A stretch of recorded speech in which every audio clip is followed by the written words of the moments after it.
The Cory Booker saga is so interesting to me because of what it reveals about authenticity, both in politics and in American society. We live in this time in which we expect politicians, musicians, content creators, people performing on social media, right? We expect a performance of authenticity, right? And when we get that, right, that's a person who we are drawn to and we want to support, right? But the moment we detect that they are not in it for the right reasons, or they're not performing authenticity in a way that's legible to us or in a way that we like, public sentiment turns on them, right? And I see this with Cory Booker, right? We see, or we all perceive that he's not acting in a way that is actually authentic to him.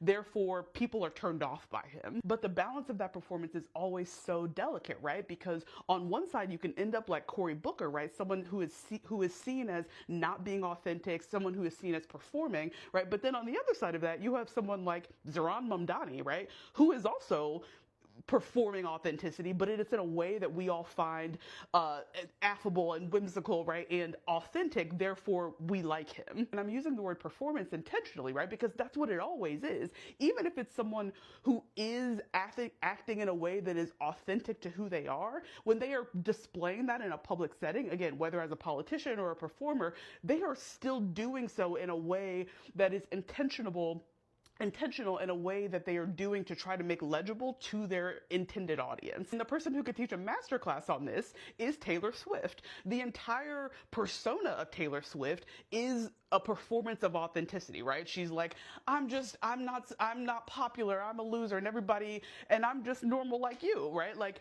but that's not Taylor Swift the person, right? That's Taylor Swift the performance artist, whose performance is rooted in a performance of authenticity such that her audience will feel connected to her, will then buy her music, and will continue to make her ever more famous. And these performances ultimately happen because we as audiences, as constituents, as voters, right, we demand that from people who are existing in the public sphere because we don't want people to want it too much, right? You can want it. You can want to be president. You can want to be the most famous musician of all time. You can want to be a really popular content creator, but you can't want it too much. And the moment we detect that you want it too much, your authenticity goes out the window and you're just seen as greedy and full of avarice. And so if I bring this back to Cory Booker, the issue that he is probably just going to have for the rest of his political career is that he has been deemed as inauthentic. He has been deemed as someone who wants to be president, but he wants it too much,